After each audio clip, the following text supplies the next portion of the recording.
근데 오늘 장동혁 국민의힘 대표 오늘 오전에 최고위에서 해당 행위한 후보자는 즉시 교체하겠다 경고를 했어요. 기강 잡기에 나선 걸로 보이는데 요거는 발언 영상으로 잠시 보고 얘기 나누겠습니다. 공개 발언 하나 더 하겠습니다. 국민의힘은 어제 제9회 전국 동시지방선거를 앞두고 선거대책위원회 체제로 전환하기 위해서 시도당별로 선거대책위원회를 구성하도록 조치했습니다. 광역단체장 후보가 결정된 지역은 시도당과 광역단체장 후보자가 협의해서 선대위를 구성하도록 조치했습니다. 이런 조치는 지방선거가 있을 때마다 매번 있어왔던 조치입니다. 공천 마무리 상황을 지켜보면서 중앙선대위도 구성하도록 하겠습니다. 이제 지방선거가 41일 앞으로 다가왔습니다. 이제 본격적으로 더불어민주당 그리고 더불어민주당 후보와 싸워야 할 시간입니다. 기강이 무너진 군대로는 전투에서 절대 이길 수 없습니다. 지금부터 발생하는 해당 행위에 대해서는 강력한 조치를 취하겠습니다. 지금부터 발생하는 해당 행위는 선거에 치명적일 수 있기 때문입니다. 해당 행위를 한 사람이 후보자라면 즉시 후보자를 교체하겠습니다. 이제 싸울 상대를 제대로 식별하고 제대로 싸워야 할 때라고 생각됩니다. 이상입니다. 싸울 상대를 제대로 식별해라. 해당 행위한 사람은 후보자라도 즉시 교체하겠다. 상당히 센 발언이에요. 사실 어제 강원도 갔을 때 김진태 강원지사가 결자이지 필요하다 이런 얘기했고 조선일보도 이제 물러나야 할 물러날 적기다 뭐 이런 얘기까지 하면서 굉장히 좀 강한 압박이 들어오고 있는 상황에서 오히려 기강 잡기에 나섰거든요. 이거 어떻게 보세요? 이 발언이 본인의 모두 발언이 있고 나머지 최고위원들과 원내대표 발언이 있고 마지막에 회의를 마치기 전에 하나 얘기 더 하겠다라고 해서 덧붙인 말이에요. 네. 그러니까 그만큼 본인이 하고 싶었던 얘기를 꼭 해야겠다 이번 기회에 이런 건데 저는 뭐 두 가지 측면이 이런 발언이 나오게 된 계기가 됐다고 생각합니다. 첫 번째는 김진태 강원지사가 결자 해제하라. 이게 사실상 장동혁 대표의 사퇴를 요구하는 것으로 읽혔잖아요. 그거 하나랑 두 번째는 어제 보도가 있었는데 당사자들은 뭐 사실이 아니다라고 부인했습니다. 부울경의 단체장으로 나온 사람들이 본인들 자체 그 구성하고 독자선대위 꾸리면서 독자선대위 구성하고 한동훈 전 대표가 북갑에 나왔잖아요. 이거를 두고 무공천해야 된다라는 성명을 내겠다라고 하니까 이 두 가지가 장동혁 대표는 받아들일 수 없다. 이 후보들에게 내가 지금 경고하지 않으면 계속 파열음이 더 커질 것 같다라고 생각했기 때문에 이 얘기를 한 것 같아요. 물론 당사자들은 부인하긴 했습니다만. 네. 근데 제가 한번 말씀드렸을 것 같아요. 이게 시간이 갈수록 장동혁 대표를 향한 구심력은 줄어들 수밖에 없어요. 장동혁 대표 당대표 레임덕이라 그랬는데 지금 그게 가속화되고 있는 겁니다. 반대로 원심력 있잖아요. 각 후보들을 둘러싼 원심력은 더 커질 수밖에 없기 때문에 본인이 아무리 지금 이런 식으로 얘기를 한다고 하더라도 과연 본인이 희망한 만큼의 기강이 설 수 있을 것이냐 그건 다른 얘기라고 봐요. 당장 배현진 의원이 SNS에 바로 올렸더라고요. 장 대표가 말하는 해당 행위가 장동혁 오지 말하냐. 어제 강원행위 어지간히 속상했나 본데 후보들도 어쩔 수 없는 지극한 애당 행위가 아닐까. 하다 후보들 겁박까지 하냐. 차라리 미국 가시라. 이렇게 비판했더라고요.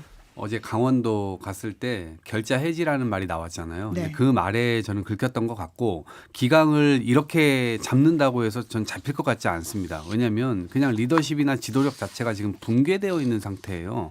그러니까 그거를 하겠다. 입틀막을 하겠다. 앞으로 당하고 장동혁은 일치된 것이기 때문에 만약에 이를 비판한다면 후보조차 교체해버리겠다. 지금 이 얘기를 하고 있는 거거든요. 서울에서도 그렇고 지금 계속해서 그런 얘기들이 나오잖아요. 충남도 그렇고 부산, 울산, 경남 뭐 이런 데서도 지금 그런 파열음들이 나오고 있는데 이렇게 말한다고 해서 해결될 것 같지 않습니다. 그리고 지역에서 선대위는 독자적으로 꾸릴 계획들 다 이미 가지고 있는데 이 장동혁 대표의 이 지시 자체가 선대위를 이제 꾸려라라고 얘기하는 게 마치 고속도로에서 자동차들이 달리고 있는데 야 달려 봤지? 내 말 듣고 지금 달리는 거야. 지금 약간 이런 약간 우스꽝스러운 모습이에요. 그러니까 지도력이 붕괴되어 있는 사람, 이 벌거벗은 임금님의 모습이 자꾸 윤석열하고 겹쳐 보이기 때문에 제가 볼 땐 더 안타까움을 자아내고 있는데 민주당에서는 좀 비판을 최대한 좀 줄이려고 합니다. 그게 하나의 전략이 아닐까 싶습니다. 비판을 줄이고 응원하시는 건가요? 조금 전에 들으신 네. 장동혁 대표 발언 가운데 지방선대위 구성하겠다, 또 중앙선대위도 구성하겠다라고 했으면 될 건데 그 뒤에 뭐라고 붙였냐면 과거에도 그렇게 해왔던 일입니다. 지선 때마다 매번 하던 일입니다. 요 얘기 하나 붙인 거 자체가 그 지금 장동혁 대표의 현 주소를 말해주는 것 같아요. 이거 얘기 안 해도 되는 말인데 이 얘기를 하는 것 자체는 이거 내가 지금 힘이 없어서 하는 얘기가 아니라 과거에도 이랬으니까 하는 거라고 굳이 붙이잖아요. 이런 설명 당연히 그 당대표의 권위가 있다면 이런 설명 붙일 필요가 없는 거거든요. 근데 이 얘기하는 것 자체가 지금 내 자신의 권위가 이만큼 훼손돼 있는데 그래도 이거 과거서부터 있었던 일이니까 그렇게 해석할 필요는 없는 거야 라고 굳이 얘기하는 거. 그게 지금 좀 안쓰러워 보였어요. 그 배현진 의원도 미국 가 있을 때 정말 최악의 당대표다 막 이런 생각을 했는데 설마 오는 게 더 낫겠지 이렇게 생각을 했을 거예요. 근데 왔는데 지금 더 속이 쓰린 상황이 계속 발생되니까 오히려 미국 가라라고 한 얘기를 한 것 같은데 그러니까 그 말인즉슨 진짜 미국 가라가 아니고 좀 조용히 있어라 사실 그거거든요. 근데 지금 장동혁 대표는 그럴 마음이 없어 보입니다. 게다가 사실 오늘 최고위에서 서울시당이 공천한 김길성 서울 중구청장 후보에 대해서 의결을 하지 않고 돌려보냈거든요. 그래서 서울시당에서 우리 이거 재의결 통해서 추천 확정하겠다 이렇게 밝혔거든요. 완전히 강력하게 반발하는 모양새예요. 배현진 의원도 사실은 이거 할 수 우리 최고위가 반려해도 시도당 재의결로 승인할 수 있다라고 밝히기도 했거든요. 이게 좀 확 부딪히는 분위기예요. 당대표 리더십의 레임덕 그 일환인데 그 하나의 그 방증인데 근데 지금 당에서 얘기하는 걸 제가 쉽게 이해할 수가 없어요. 2022년에 김길성 구청장이 우리 당 후보로 뛰어서 구청장이 된 거잖아요. 근데 2003년에 민주당에 가입한 전력이 있는데 그게 해결이 안 됐다? 그럼 2022년에 공천 줬을 때는 그게 해결이 안 된 상태에서 줬다는 건가요? 더군다나 이분이 이 4년 동안 구청장으로 활동하면서 이게 문제가 된다면 그거 해결하지 않았을까요? 그래서 이해하기가 좀 어려워요. 물론 뭐 배현진 의원이 이거 시당 3분의 2 이상이 찬성하면 다시 재의결을 할 수 있다고 하는데 그 전 단계에서 당에서 명확하게 이 사실관계를 파악할 필요가 있다고 생각하는데 지금 당에서 문제 삼은 것들을 저는 좀 이해하기가 어렵더라고요. 아니 아무리 김길성 구청장이 무슨 뭐 정치를 하루 이틀 한 분도 아니고 이 문제가 해결 안 됐을 것 같지는 않거든요. 그리고 이중 당정 문제가 사실 우리나라에서 당정 문제 이중 당적이라고 하더라도 그 파악하기가 어렵습니다. 이거 어떻게 당에서는 파악했는지도 궁금하고요. 이 자체가요. 서울시 지금 중구청장의 경우는 지금 시끄러우니까 국민의힘을 쳐다보게 되는데 지금 민주당에서는 굉장히 혁신적인 후보가 됐어요. 91년생입니다. 30대 중반. 네. 그것도 그냥 전략 공천된 게 아니라 경선을 해갖고 지금 이겨서 올라가 있어요. 이분이 서울시의원도 하고 국회에서 보좌관도 하면서 상당히 많은 구력을 아주 젊은 나이지만 쌓았어요. 굉장히 혁신적 공천을 했고 아마 30대 중반의 지자체 이 지방정부의 장을 후보로 내세운 경우 아마 이분이 제가 볼 땐 최연소일 것 같은데 그 정도로 민주당은 지금 탄탄하게 지금 준비를 하고 있는데 국민의힘은 지금 선거 40일 남은 상황에서 이러고 있다는 게 자체가 아이고 이거 참 어떻게 해야 됩니까?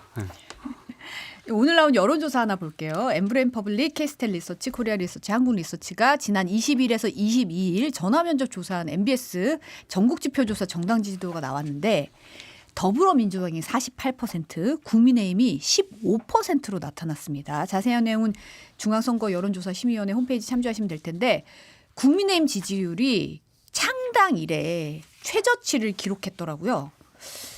이 부분 어떻게 보세요? 뭐 굉장히 무겁게 받아들이고 있습니다.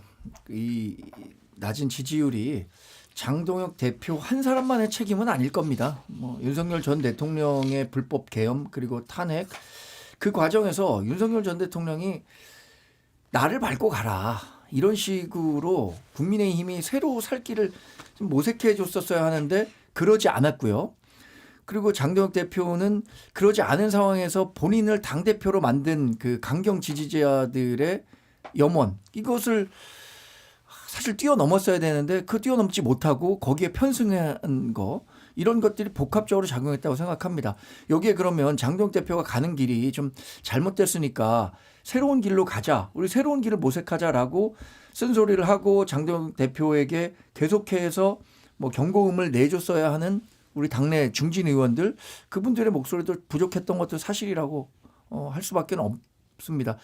그럼에도 불구하고 한 사람만의 책임은 아니지만 그 책임을 가장 무겁게 져야 되는 사람은 역시 장동혁 대표라고 생각합니다. 장동혁 대표가 이것에 대해서 뭐 정치적 책임을 지금 뭐 당대표를 사퇴하고 이럴 가능성은 좀 없다고 보지만 그래도 뭐 할 수 있는 게 있다면 찾아서 당 지지율을 다만 1%포인트라도 높일 수 있는 노력을 해야 되는데 지금 그럴 결심조차 하지 못하고 있는 것 같아서 안타깝죠. 장동혁 대표의 능력의 한계는 어디까지인가? 이 사람은 굉장히 출중한 능력을 가진 것 같습니다. 윤석열, 김건희도 달성하지 못했던 15%를 달성시켰다. 이건 대단한 영향이 아닐 수가 없고 지금 헌법을 어겨도 그것에 관해서 사과나 제대로 된 이 반성을 안 하고 있잖아요. 그다음에 전륜해라라고 하는 것도 지금 안 하고 있어요. 사실상 지금 국민들께서 이건 해산을 시킬 준비를 하고 있는 게 아닌가라는 생각이 들고 물론 여기에 또 취하면 안 되겠죠. 더불어민주당은 우리는 우리대로 가지고 있는 비전과 역량을 그대로 보여드리고 당연히 실수도 일어나서는 안 되고요. 다만 이제 국민들이 국민의힘이라고 하는 게 그동안 보수 정당으로서 수십 년을 이어갖고 온 정당인데 여전히 15% 정도는 그냥 변하겠지 혹은 이 길이 그냥 맞다라고 생각하는 사람들도 있는 것 같은데 100만 명의 당원들이 모였다. 장동혁 대표 체제에서 더 많은 당원들이 가입했다라고 하면서 사실상 국민들이 그 당원들이 통일교, 신천지, 종교 세력 기타 등등 이렇게 오염되어 있는 이 주체들이라고 생각을 하는데 그것에 대해서 개선할 생각도 없고 지금 이대로 선거를 지금 맞이하고 있다는 점에서 이 지지율이 국민의힘이 과연 이게 마지막 지지율일까? 제가 볼 때는 앞으로 더 내려갈 일이 더 많을 것 같다는 생각도 듭니다. 근데 사실 지역을 보면 대구 경북에서 민주당이 34, 국민의힘이 25, 부울경에서 민주당 40, 국민의힘 20이 나왔거든요. 사실 이제 국민의힘의 이 텃밭 내지 지지세를 보면 요 수치도 좀 의미가 있을 것 같아요. 뭐 어느 지역을 불문하고 지금 낮게 나오기 때문에 TK 지역에서도 전반적으로 하락한 건 맞죠. 국민의힘 당원이 지금 100만 명 돌파했다고 얼마 전에 뭐 세리머니도 하고 그랬잖아요. 기념식 하고 그랬죠. 100만 명이면 우리 전체 인구가 5,200만 명인데 몇 프로냐면 2%가 채 되지 않는 수준이에요. 그러면 100만 명을 보고 정치를 할 것인가 아니면 전체 유권자를 보고 정치할 것인가 저는 당연히 뭐 수권 정당이고 원내 1정당을 꿈꾸는 정당이라면 전체 유권자를 보고 해야 되는데 지금 국민의힘에 대한 지지율은 물론이고 비호감도가 70%를 넘어섰단 말이에요. 이 비호감도를 어떻게 낮출 거냐 그것에 대한 그 대책들을 내놔야 한다고 생각하는데 그 비호감도에 글쎄 거의 대부분은 저는 윤석열 전 대통령의 불법 계엄을 마치 옹호하는 듯한 지도부의 이 원인이 있다고 보거든요. 결국 윤석열을 넘어서지 않으면 국민의힘은 살아날 길이 없다고 생각합니다. 과거 이준석 당대표 시절에 본인이 당대표가 되는 과정에서 탄핵의 강을 넘어야 한다고 했어요. 박근혜 전 대통령을 넘어서야 국민의힘이 살 수 있다고 했는데 지금도 마찬가지거든요. 윤석열 전 대통령과 김건희 여사를 넘어서지 않으면 국민의힘이 다시 살아날 수 있는 방법은 없다고 생각합니다. 저 6.3 지방선거가 뭐 아직 40여일 남아서 우리 국민의힘 후보가 다만 정말 1%포인트라도 더 얻었으면 좋겠습니다만 이 선거 결과가 나온 후에는 우리가 어떻게 다시 일어설 수 있는지에 대한 근본적인 논의가 시작돼야 된다고 생각합니다. 장동혁 대표가 지금 전국 험지 프로젝트를 진행하고 있는 것 같아요. 모양은. 심지어 본인들의 어떤 안방이라고 할 수 있을 만한 곳까지도 지금 굉장히 어려운 지역으로 만들고 있고 특히나 이제 중앙선대위 꾸린다고 했잖아요. 네. 이것도 걱정이 많을 것 같아요. 왜냐하면 이 중앙선대위의 어떤 면면이 적어도 국민들 앞에서 우리 당에게 표를 주세요, 우리 당 후보들에게 표를 주세요라고 이야기할 수 있는 정도의 선까지는 와야 되는데 그게 아니라 지금까지 윤리위원장 임명했던 거나 아니면 공정관리위원장 임명했던 거나 이런 식의 인사가 나온다고 한다면 그런 인물들이 나와가지고 국민의힘에 표 주세요라고 하면 과연 국민들께서 선뜻 그 표를 주실까 그런 의문이 들고 아마 그런 임명들을 또 할 때 전국 각지에서 또 들고 일어날 겁니다. 왜냐하면 우리들이 싸우는 건 우리들인데 왜 자꾸 중앙당에서 이렇게 도와주질 않지? 이런 생각을 하게 될 거예요. 찰렁한대잖아요. 중국뉴스 나오면. 그래서 장동혁 대표 스스로가 지금 제대로 된 주입이 안 되고 있다. 주변 사람들로부터 균등하게 이야기를 들어야 되는데 왜 윤석열 전 대통령이 이 유튜브 강성 유튜브 주로 보고 극우 유튜브 주로 보고 그런 걸 통해서 뭐 지시하고 이랬다는 거 아닙니까? 지금 그런 상황에 지금 똑같이 처해져 있다. 아주 데칼코마니다 이런 생각이 듭니다. 아까 정 소장님이 이제 해당 행위 얘기하면서 이제 그 부울경 단체장들의 네. 독자 선거 치르고 한동훈 전 대표 무공천 그 지역에 부산 북구 갑에 무공천 요구한다는 성명 준비한다. 네. 이 보도에 대해서 물론 당사자들은 이거 사실 무근이다 이런 일은 없었다라고 전면 부인을 했지만 이런 움직임에 대해서 좀 막으려는 그렇죠. 거다 이런 네. 얘기를 하셨는데 지금 박형준 부산시장의 태도가 상당히 애매하다는 평가가 나오고 있어요. 그제 국회까지 왔는데 당대표는 또 만나지도 않고 갔어요. 그래서 이거 투사 안 지키려고 그런 거다 이런 얘기도 나왔거든요. 그래서 장동혁 대표랑 같이 있는 게 본인의 득표에 도움이 되는가 안 되는가 이거 정치인이라면 본능적으로 알지 않겠습니까? 정말 선거가 40일밖에 남지 않았는데 표가 된다면 정말 악마와도 사진 찍을 거라고 생각해요. 그런데 표가 안 된다고 생각하면 천사와도 사진 안 찍는 거죠. 그 김진태 강원지사가 중앙당 뉴스가 나오면 또는 중앙당을 봐서 못 찍겠다라고 얘기를 했잖아요. 네. 그 사실 중앙당이라고 얘기는 했지만 장동혁 대표 면전에서 그 장동혁이라고 얘기하지 못해서지 저는 장동혁 대표를 얘기한 거라고 봐요. 장동혁 뉴스가 나오면 가슴이 철렁하다. 장동혁 뉴스 보면 내가 못 찍겠다. 이런 얘기라고 보는데 지금 부울경이 좀 분위기가 좋아지고 있단 말이에요. 뭐 이것을 두고는 여러 해석이 나옵니다. 뭐 한동훈 효과라는 사람들도 있고 이제 전선이 확실히 정해지면서 그러니까 국민의힘에서도 후보가 정해지면서 보수가 결집하고 있다라고 분석하는 사람들도 있는데 이제 좀 해볼 만하다라는 생각이 드는데 여기에 본인이 이제 장동혁 대표와 노선을 같이 하는 것처럼 비춰지면 좀 이렇게 불고 있는 바람을 다시 꺾을 수도 있다라고 생각해서 뭐 특별히 그 행보를 좀 조심하는 거겠죠. 친윤 반윤 구도가 여전히 지금 살아 있잖아요. 이 친윤을 대표하는 게 장동혁 대표고 이제 그러다 보니까 과연 어느 쪽을 선택해야 되냐 이거 선택 안 해야 된다는 생각을 하고 있는 것 같아요. 박형준 시장은 그래서 양쪽을 다 끝까지 데리고 가겠다라는 이제 포석인 것 같은데 제가 볼 땐 잘 안 될 거예요.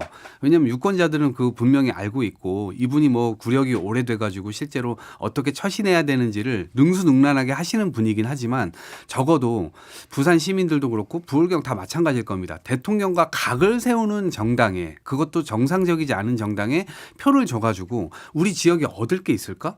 지금은 상당히 절실하게 지금 해야 되잖아요. 부울경 산업도 지금 굉장히 위축되어 가고 있는 상황이고 더더군다나 젊은이들은 수도권으로 다 빨려 들어가는 중이고 여기에 뭔가 살만한 매력지를 이번에 만들어야 되고 이재명 대통령 역시도 지역에다가 많은 자원들을 투입할 그런 계획들을 계속해서 발표를 하고 있단 말이에요. 그럼 여기에 부응할 수 있는 후보가 과연 누구냐라고 할 때 그 전선은 분명하게 인식이 될 거라 생각합니다. 근데 사실 박형준 부산시장 같은 경우는 그제는 장동혁 대표 만나지 않았지만 지금 보면 한동훈 전 대표에 대한 태도도 약간 뜨뜻미지근하다 이런 얘기도 있거든요. 그게 어떻게 보면 본인이 경선 과정에서는 소년보 목사 아들 또 공동 선대위원장으로 모셔오고 이 양쪽의 손을 다 잡기는 본인이 뭔가 좀 자충수를 둔 거 아닌가 그렇죠. 이런 얘기도 네. 있어요. 네. 원래 선거에서는 그 최대 공약수를 만들어내는 거예요. 그러니까 한동훈 전 대표를 지지하는 사람들의 일부도 내가 흡수하고 싶고, 그게 그래서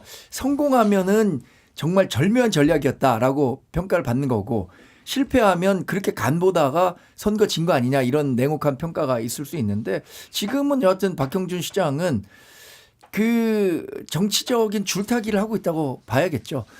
저는 뭐 이제 선거가 임박할수록 한동훈 전 대표가 이제 무소속 후보기 때문에 박형준 시장으로서는 적극적으로 공당의 후보가 연대하겠다는 목소리를 내기는 어렵다고 봐요. 그러나 광범위한 의미의 보수 재건 그것을 기치로 광범위한 의미의 연대는 충분히 이뤄질 거라고 예상해 봅니다. 그게 본인의 당선에 도움이 될 거라고 판단하겠죠. 근데 국민의힘에서 자기 당 공천하면 네. 한동훈 전 대표를 지지를 하면은 이게 해당행위가 되는 거잖아요. 아니, 지금 그래서- 해당행위 후보자 그래서 교체할 수 제가 있다는데. 얘기 드렸잖아요. 광범위한 의미의 연대라고. 광범위한 의미의 그걸 이제 연대다. 선거법에서도 타당 후보 지원하는 것을 선거법에서 엄격하게 금지하고 있거든요. 그래서 뭐 같이 뭐 누굴 뽑아달라 이런 얘기하면 안 되거든요. 그러니까 광범위한 의미의 보수 재건 그리고 박형준 부산시장도 이번에 부산시장이 되면은 3선이라 더 이상 정치적인 미래는 대통령 아니면 없거든요. 그러니까 보수 재건하겠다 이런 정도의 메시지를 내면 그게 누가 보더라도 한동훈 전 대표와의 뭐 광범위한 전략적 연대라고 파악하지 않을까 싶은데요. 저도 그냥 냄새만 풍길 것 같아요. 냄새만 풍겨도 약간 그래도 한두 명이라도 더 확장할 수 있는 여지는 있다고 볼 것 같은데 한동훈 전 대표 입장에서는 아니 그 캠프에 소년보 목사의 아들이 거기 있지 않냐. 세이브 더 코리아 뭐 무슨 이 관련된 극우 집회에 나가가지고 발언했던 바로 그 사람이 있는데 지금 이거는 반헌법 세력하고 헌법 세력하고 같이 통합할 수 있다는 얘기인데 이거는 말이 안 된다라고 해가지고 제가 볼 땐 그건 뭐 서로 합류를 하거나 뭐 그럴 생각은 전혀 없을 것 같고 다만 박형준 시장이 그냥 능수능란함으로 그냥 그런 식의 냄새만 좀 풍길 거다. 근데 그걸 전 유권자들이 다 알아볼 거다 이렇게 보죠. 근데 사실 이제 정치권에서는 이 지금 국민의힘 상황이 어게인 2018이다. 2018년 지방선거 생각난다. 이렇게 떠올리시는 분들 많은데 그 당사자죠. 당시에 홍준표 패싱. 홍준표 전 대표 같은 경우는 SNS에 그 조선일보 칼럼에서 이제 뭐 장 대표 물러나야 된다 이런 얘기를 구구절절 옳은 말이라고 하면서도 보수 진영의 위기를 초래한 근본 원인은 윤석열 정부 탄생의 주역을 자처했던 세력들이다. 이런 비판하면서 한동훈 대표가 대권 주자 꿈꾸면서 각 세우다가 망한 거 아니냐 이런 식으로 얘기를 했거든요. 이 부분은 어떻게 보세요? 윤석열 전 대통령이 국정운영을 이렇게 뭐 탄핵되면서 이제 파면이잖아요. 파면으로서 마무리하게 된 데는 다양한 요인이 있을 겁니다. 저는 본인들의 문제부터 좀 돌아볼 필요가 있다고 생각합니다. 한동훈 전 대표가 사실 그 당대표가 된 이후에는 이렇게 가면 안 된다라고 경공을 많이 냈거든요.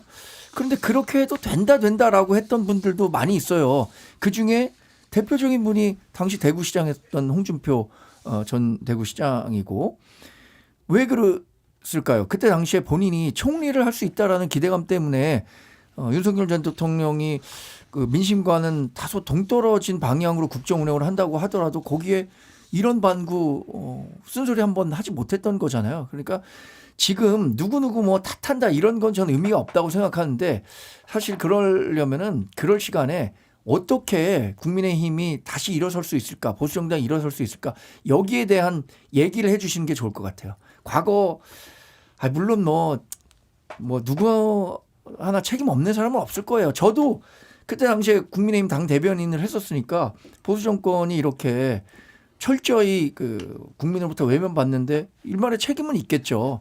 그러나 지금은 그 책임론보다는 어떻게 잘 제기할 수 있을까 이 부분에 대한 얘기를 집중해 주시면 좋을 것 같은데 더군다나 홍 전 시장은 특정 개인에 대해서만 너무 그 비난 강도를 높이다 보니까 어떤 사감이 작용하고 있는 건가라는 어떤 순수성, 그 비판의 순수성도 의심받을 수밖에 없는 거죠. 근데 이제 그도 그럴 것이 한 두 번이나 당했잖아요. 대선 경선 나와가지고 한 번은 뭐 사이비 종교 세력들 혹은 뭐 이 여론 조작 뭐 했다라고 하는 명태균 리스크로 굉장히 크게 해가지고 결국 그게 당했는데 그 공통점은 그거예요. 결국 특수부 검사들한테 본인이 이제 당했다라고 생각할 수 있고 또 하나는 사이비 종교 세력한테 당했다. 근데 그들을 그럴 때마다 끌어들인 사람들이 다 있다고요. 그 국민의힘 내부에.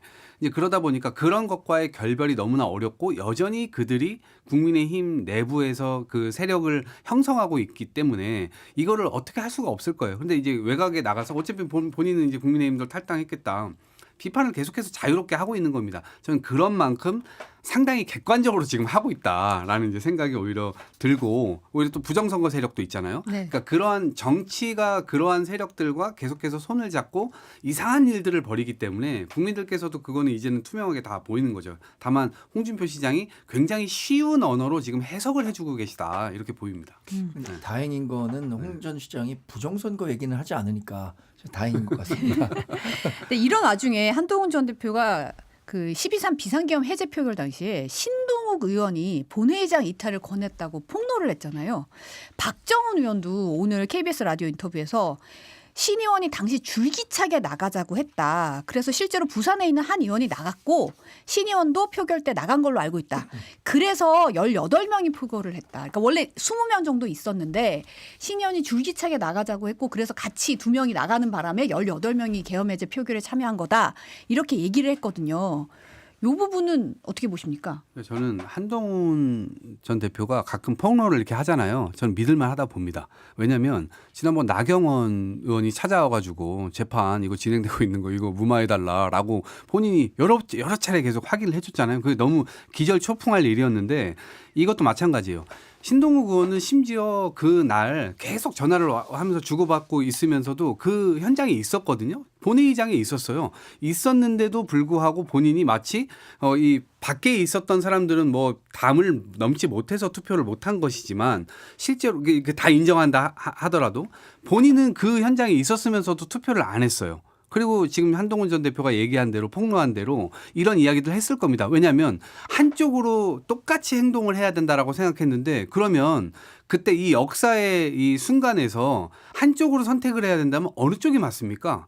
당연히 국회의원 헌법을 보유하겠다고 본인이 선서까지 했으면서 당연히 이 계엄을 해제하는 표결에 참여하자고 오히려 안 하려고 하는 사람들 보고 들어오라고 해야 그게 정상인 거죠. 그런데 마치 본인이 당은 하나로 돼야 된다. 근데 그게 잘못된 선택으로 한쪽으로 가야 된다라고 얘기를 했기 때문에 역사의 이 법정에서도 제가 볼 땐 이분은 유죄인 것이고요. 지금 이 현실의 법정에서도 유죄인 거예요. 정치의 법정에서도 유죄인 거예요. 그래서 신동욱 의원이 뭐 미주알 고주알 본인의 어떤 해명을 해놨던데 아무리 봐도 제가 볼 땐 요거는 역사적으로 나중에 판결을 반드시 받게 될 겁니다. 근데 신동욱 의원이 사실은 본인이 먼저 시작한 거예요. 법정에서 한동훈 전 대표가 리더십을 발휘 못해가지고 뭐 우리가 표결을 많이 못했다 이런 식으로 얘기를 하니까 한 전 대표가 무슨 소리냐 본인이 나가자고 한 거 아니냐라고 얘기를 한 거거든요. 한 전 대표 참질 않거든요. 이런 면에서. 근데 이걸 폭로라고 하기에는 그냥 폭로는 아니고 사실 이거는 국민이 먼저입니다라는 책에도 나올 거예요. 당시의 상황, 그러니까 계엄 해제 투표와 관련해서 당시에 의원들 사이에 어떤 의견들이 있었고 말들이 오고 갔는지 신동욱 의원 같은 경우에는 모르겠어요. 그때 당시에 본인은 정무적 판단을 했다고 생각할 거예요. 근데 그 정무적 판단이 당시에는 옳았다고 생각할 수 있지만 이게 시간이 지나면서 그때 그게 최선의 선택이었는가라는 부분에 대해서는 끊임없이 아마 질문을 받게 될 겁니다. 그때 당시에 국민의힘 소속 의원 가운데 국회의사당 내에 있었지만 계엄 해제에 그 표결에 참여하지 않은 사람이 대략 한 6, 7명 정도 되는 걸로 알고 있어요. 당시에 뭐 추경호 원내대표도 거기 있었고 조지현 의원도 있었고 신동욱 의원을 비롯해서 여러분들이 있었는데 그때 이 이른바 뭐 친윤성향의 의원들은 이런 판단을 했던 거 아니겠습니까? 대통령이 계엄을 했는데 뭔가 계엄과 관련해서 이유가 있을 거다. 그러니까 그 이유를 파악해 보고 우리가 이 같이 대응하는 게 좋겠다라고 판단했던 것 같은데 결국엔 그때 당시의 판단이 자기는 옳았을지 모르겠지만 시간이 지나면서 그때 당시에 계엄 해제가 불가피했다. 그 계엄 해제에 응하지 않은 사람들은 잘못된 판단을 내린 거다라는 게 너무 명확해지는 거잖아요. 근데 그것에 대해서 자꾸 본인의 그 행위에 대한 정당성을 부여하려다 보니까 그때 당시에 그 계엄 해제 투표했던 사람들을 오히려 이게 좀 나무라는 듯한 얘기를 하다 보니까 본인 스스로 조금 불리한 싸움으로 들어온 거 아닌가라는 생각이 들기도 하고요. 계엄 해제를 그날 만약에 못했다고 생각해 보세요. 그러면 본인이 이쪽에 계엄파 쪽에 붙은 거 아닙니까? 실질적으로 그 나가자고 하고 계엄 이 투표 표결하려고 하는 사람들 끌어내려고 하고 이게 계엄군하고 다를 바가 없는 행동이에요. 그날 총칼 들고 들어와가지고 유리창 깨고 다 들어왔는데 만약에 그때 그랬다면 한 대한민국 역사가 바뀌었을 겁니다. 오늘도 주가 뭐 굉장히 어제도 뭐 굉장히 많이 오르고 뭐 이렇게 지금 경제적으로 다시 정상화의 길로 가고 있는데. 만약에 그때 그게 안 됐다? 근데 본인이 역사의 법정이라고 하는 거, 현실 법정이라고 하는 거, 정치 법정이라고 하는 거 저는 다 유죄일 거라고 생각하는 게 본인이 그때 잘못된 판단을 했으면 적어도 지금 저는 진짜 양심이 있다면 지금 한 사람 물러났잖아요. 그죠? 이뇨한 의원 한 사람 물러났잖아요. 그러니까 이게 국민의힘의 전반적인 정서인 것 같아요. 우리는 헌법을 어겨도 괜찮아. 법을 어겨도 괜찮아. 그런데 상대방이 어긴 거 그런 것들 계속 지적을 하면서 우리가 묻어있는 진흙에 대해서는 보려고 하지 않습니다. 더더구나 너무나 큰 진흙을. 그래서 그런 것 자체가 지금 굉장히 문제라고 생각합니다. 네. 근데 지금 말씀하신 거는 너무 지나친 비약이에요. 거기서 계엄 해제 투표에 참여하지 않았기 때문에 계엄군과 같은 행위를 한 것이다. 이건 너무 지나친 비약이고 그 신동욱 의원 같은 경우에는 본인이 그때 당시에 계엄 해제 투표를 하지 않은 것에 대해서 자꾸만 정당성을 부여하려고 하거든요. 그런데 그렇게 정당성을 부여하려는 말을 할수록 본인이 거기에 투표를 하지 않았다는 것만 부각이 되는 것 같아 갖고 이런 이야기는 앞으로 정치하는 데 도움이 되지 않을 것 같은데. 근데 투표를 단순히 하지 않은 것뿐만 아니라 다른 사람한테 나가자고 했다면 그렇죠. 이거는 좀 결이 더한 거죠. 상당히 본인이 적극적이죠. 하지 않은 것보다 더 다른 사람한테 나가자고 했다. 그래서 다 나갔으면 어떻게 됐을까 싶으면 그것도 그런 거고 신동호 의원이 사실 지금 서울시 오세훈 서울시장이 공동선대위원장을 모시겠다 뭐 이런 얘기가 나오고 있는 상황에서 이렇게 되면은 당시 계엄 해제 당시에 어떤 역할을 했느냐가 좀 더 부각이 되는 맞아요. 그런 상황인 거는 분명한 것 같습니다. 저도 그래서 앞으로 이제 선거가 2년 남았잖아요. 그 2년 후에 선거에서 그때 계엄 때에 해당 의원들은 무슨 일을 했었는지 이런 것들에 대해서도 또 한번 심판을 하려는 성격이 강해질 것 같아요. 그래서 국민의힘이 아까 말씀드렸던 것처럼 다시 이제 원내 1정당이 되려고 한다면 계엄과 관련해서 탄핵과 관련해서 이거 넘어서지 않으면 될 수 없다고 보거든요. 뭐 이 구체적인 여론조사 결과를 얘기하지 않더라도 윤석열 전 대통령의 계엄과 탄핵에 대해서는 국민의 뭐 70% 넘게가 부정적으로 평가하고 있는 거잖아요. 절대 용인할 수 없는 일이라고 평가하고 있는데 그런 거를 넘어서지 않고 과연 국민의힘이 다시 일어설 수 있는가? 그건 불가능하다고 생각하기 때문에 그런 새로운 대안 세력들이 국민의힘 또는 새로운 정치 세력으로 나오지 않는 한 2028년 선거도 어려울 것 같아요. 근데 당장 지금 재보궐선거 공천에 네. 지금 정진석 비서실장, 이용 전 의원, 호위무사 이용 전 의원 이런 전 얘기가 의원하고 나오잖아요. 정진석 의원은 조금 결은 다르잖아요. 당시에 정진석 비서실장은 반대했고 그걸 말리지 못한 책임 물론 있습니다. 이용 의원은 당시 현역 의원도 아니었을 뿐더러 그 대통령 그 후보 시절에 호위무사를 했었기 때문에 그걸 그렇게까지 연결하는 거는 뭐 아까 말한 비약이라고 생각하는데 정진석 비서실장에 대해서는 그래서 공천을 주는 것에 대해서 아직 결정된 건 없는 것 같아요. 당 내에서도 정진석 비서실장에 대한 공천을 주면 안 된다라고 하는 의견들이 굉장히 세게 있거든요. 그건 네. 결과를 보고 한번 얘기하시면 좋을 이 것 같습니다. 문제를 사전에 풀지 못하면 이거는 선거 때마다 계속 선거뿐만 아니라 일상적으로도 계속 국민의힘의 발목을 잡을 거거든요. 그런 차원에서 이거를 빨리 당대표가 정리를 하든가 해야 되는데 이미 사실은 늦었다. 그리고 지금이 뭐 물러날 적기다라고 하는데 제가 볼 땐 칼럼의 제목이 이미 늦었다. 이게 맞아요. 네.